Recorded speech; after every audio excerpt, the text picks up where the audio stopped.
que je te dise un secret. Secret? Quel secret? Mais ce n'en est plus un maintenant. Puisque je vous ai tout dit.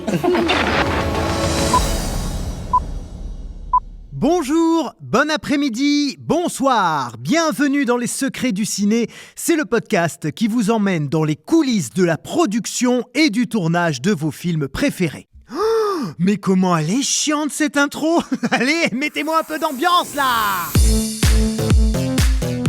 Oui, on est parti pour un super épisode tout beau, tout chaud, tout neuf. On va parler d'un film sorti en 1998, réalisé par Francis Weber, qui a rassemblé près de 10 millions de spectateurs. César du meilleur acteur pour Jacques Villeray, César du meilleur second rôle pour Daniel Prévost et César du meilleur scénario pour Francis Weber. Vous l'avez reconnu, surtout que vous avez lu la description de l'épisode avant de le lancer, donc en fait, il n'y a même pas de suspense. On va parler du dîner de cons. Ah, ça fait du bien. Donc, le dîner de cons, qui est une de mes comédies cultes, devant l'éternel, et qui est surtout mon premier grand souvenir de rire au cinéma. J'avais 14 ans, et j'avais jamais vu toute une salle se marrer de cette façon-là. J'ai vu mes parents pleurer de rire, des gens en asphyxie, et moi, je sais pas, j'avais cette impression de vivre un moment incroyable, un truc de dingue. Ne nous saoule pas avec tes souvenirs. Et oh ça va, on a le droit de causer quand même. Bon, le dîner de cons, comment c'est venu ? On est au milieu des années 70 et Francis Weber enchaîne les succès en tant que scénariste ou co-scénariste. Parmi eux, Il était une fois un flic de Georges Lautner avec Mireille Darc et Michel Constantin, L'emmerdeur avec Lino Ventura et Jacques Brel, Le Grand Blond avec Une chaussure noire, ça tout le monde le connaît, c'est avec Pierre Richard bien sûr, ou alors La cage aux folles, tout aussi mythique avec Michel Serrault et cette scène que tout le monde connaît également. Écoute, fais un effort. Je voudrais que tu sois présentable ce soir. Oui, bien sûr. Bon, nous reprenons à la biscotte, et au beurre, d'accord? Oui. Viril, hein? N'aie pas peur d'appuyer. Oui, c'est ça, c'est bien. Mais non, mais tu le fais exprès. Tu m'en veux, hein? Ça va encore. Non. Bon, si vous la connaissiez pas, maintenant vous la connaissez. Francis Weber, donc il a même participé à la réécriture du Professionnel avec Jean-Paul Belmondo et du Grand Bleu de Luc Besson, sorti bien plus tard. Roberto, io parlo. Et puis, en 1976, il passe derrière la caméra pour la première fois en réalisant Le Jouet, toujours avec Pierre Richard en vedette, puis La Chèvre, Les Compères et Les Fugitifs avec le duo Depardieu-Richard, et déjà ce personnage gaffeur, un peu bené, emmerdeur sans le vouloir, qui s'appelle soit François Perrin, soit... Vous êtes bien chez François Pignon, mais il n'est pas là pour l'instant. Laissez un message après le bip, il vous rappellera nom d'une pipe. Et un jour, au Festival de Cannes, un des représentants de Walt Disney propose à Francis Weber de venir travailler aux États-Unis. Il accepte, bien sûr, ça c'est le genre de proposition qu'on ne décline pas.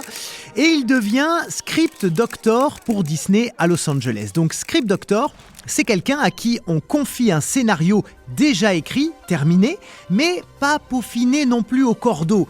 Et donc le script doctor, il doit tout relire pour repérer les éventuelles incohérences, muscler les personnages et les dialogues et formuler des recommandations pour que le film soit au top. Donc Francis Weber participe à l'élaboration de plusieurs longs métrages produits par Disney et il en profite aussi pour réaliser un remake américain des Fugitifs en 1989 avec Nick Nolte et Martin Short qui sera unanimement considéré raté par la critique et par Weber lui-même.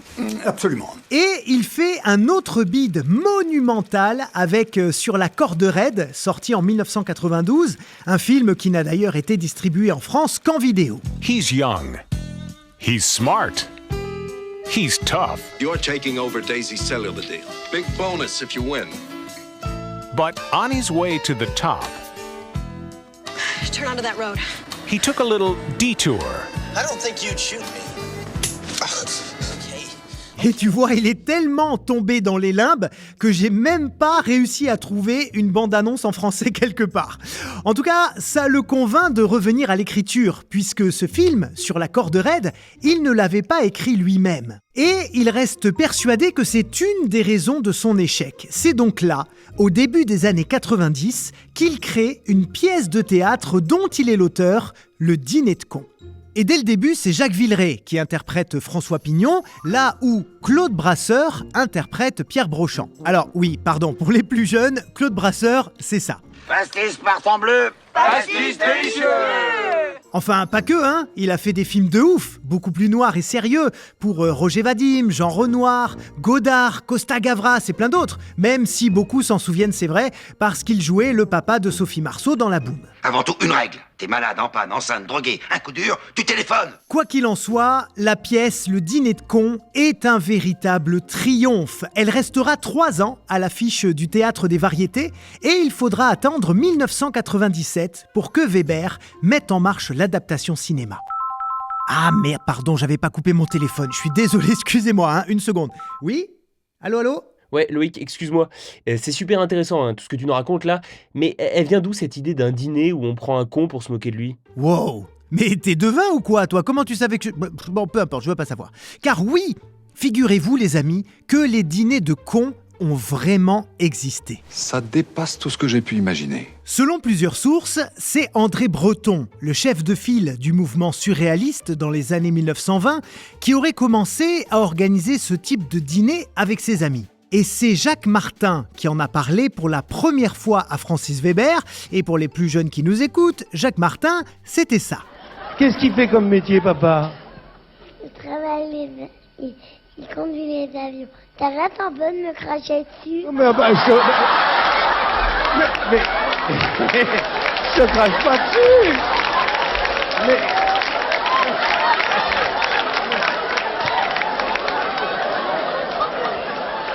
Non, mais je te crache pas dessus, je me penche, alors je postillonne des fois. Mais oui. Qu'est-ce que tu vas chanter comme chanson ? Sous vos applaudissements. Voilà, cultissime, l'école des fans, Dimanche Martin, grand animateur de télévision, chansonnier, humoriste et comédien, et surtout un homme assez mondain, qui aimait beaucoup sortir et qui avait ses habitudes chez Castel, un restaurant très très huppé de la capitale dans lequel on ne peut rentrer que sur cooptation, et Jacques Martin était régulièrement invité à ce type de dîner. C'est pas bien ce que tu fais, c'est pas bien du tout. D'ailleurs, on parlait de Claude Brasseur tout à l'heure. Lui aussi, il a participé à un dîner de cons, mais en tant que con. Voilà, ça c'est un peu moins drôle, parce qu'en fait, à l'époque, il était pilote au Paris-Dakar. Et il suffisait de le brancher là-dessus pour qu'il s'arrête plus jamais d'en parler pendant toute la soirée. Et donc, du coup, ses amis l'avaient invité pour ça, et ils le lui ont avoué après quand même. Pierre, j'en tiens un. Comment est-il ? Un champion du monde. En tout cas, c'est comme ça que Francis Weber décide d'écrire la pièce qui deviendra le succès qu'on connaît, toujours avec ce duo du mec odieux et du simplet qu'on retrouve d'ailleurs déjà dans La Chèvre ou Les Fugitifs, par exemple. C'est vraiment sa marque de fabrique à Francis Weber. Il est méchant, monsieur Brochand, il est mignon, monsieur Pignon. Côté casting, il faut savoir que Pierre Richard a fait des pieds et des mains pour interpréter François Pignon dans Le Dîner de cons. Forcément, c'était l'acteur fétiche de Weber pendant 10 ans et il avait parfaitement compris que ce rôle était peut-être celui d'une vie. Mais comme Jacques Villeray était déjà le con sur scène et qu'il connaissait à la fois parfaitement le personnage mais aussi le texte, même s'il a été un peu remanié pour le cinéma, ça semblait tout naturel que Weber lui donne le rôle. Et il faut dire aussi qu'il est juste exceptionnel. Alors, pourrais-je parler à monsieur Leblanc juste une fois? C'est moi. Bonsoir, monsieur Leblanc. Georges Van Bruegel à l'appareil. Pardon de vous déranger à une heure aussi tardive, mais je suis producteur belge, n'est-ce pas? J'arrive de Belgique une fois et je suis très intéressé par votre roman. Votre roman? Le petit cheval de manège. Le petit cheval de manège. Et j'aimerais discuter l'achat des droits pour le cinéma. Et déception aussi pour Claude Brasseur, qui jouait donc Pierre Brochand au théâtre et qui a été jugé trop vieux pour incarner le personnage que Weber avait en tête, un type jeune, droit comme un i, plein de réussite, hautain, complètement déshumanisé, un connard en fait, tout simplement. Je suis dans cet état parce que vous m'êtes tombé dessus. Je sais pas pourquoi je discute avec cet abruti, bordel de merde. Mais pour notre Titi l'ermite national, le tournage a pas été du tout une partie de plaisir, loin de là. Ah bon? Eh oui les gars, tout le monde croit que sur une comédie on passe son temps à rigoler, que c'est la bonne ambiance et nanani nanana. Non, une comédie c'est encore plus exigeant qu'un thriller ou un film social par exemple. Surtout que Francis Weber, c'est un homme très très méticuleux dans le travail, surtout d'ailleurs parce que c'est un réalisateur scénariste. Et il faut bien comprendre que lorsqu'on passe 6 mois, 1 an, 2 ans sur un script, à peser, tu vois, chaque mot, à réécrire tel ou tel dialogue 100, 200, 300 fois pour qu'il claque parfaitement à l'oreille, qu'on passe des nuits blanches à tester des vannes, des gags, des situations comiques, on peut avoir du mal, c'est vrai, à accepter que les comédiens ne respectent pas tout ce travail en changeant un mot par un autre, un ton par un autre, une expression du visage par une autre, etc. Pardon ? Pour les scénaristes, la musicalité du texte, c'est quelque chose de très très important. Et donc, Weber, sur le tournage, n'a laissé aucune liberté à ses comédiens. Il raconte même qu'un jour, Thierry Lhermitte est allé pleurer dans la loge maquillage de frustration et de colère. Écoutez d'ailleurs ce qu'en disait le principal intéressé en septembre 2021, c'était sur le plateau de l'émission C'est à vous sur France 5. Ah oui, c'était dur, oui, parce que Francis Weber, il veut entendre ce qu'il a écrit. Ah oui. Voilà. Ah oui, il n'est pas commode avec les acteurs. Et non. Donc, moi, j'étais pas habitué à ça, mais honnêtement, ça m'a beaucoup appris, en fait. J'ai beaucoup souffert, mais ça m'a beaucoup appris. Mais c'était quoi dans la rythmique, en fait, de Non, mais oui, c'est la musique. Ouais. C'est la musique, c'est pas que la musique, c'est plus intelligent que ça, c'est le sens. Ouais. Il veut le sens qu'il a écrit, et le sens, il sort entre autres par la musique.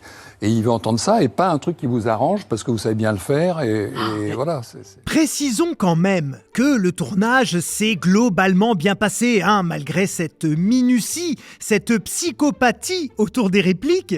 Et en même temps, je trouve que ce qui fait vraiment la force du film, c'est pas du tout la réalisation, qui est somme toute assez classique, théâtrale même. Ah non. Ah si.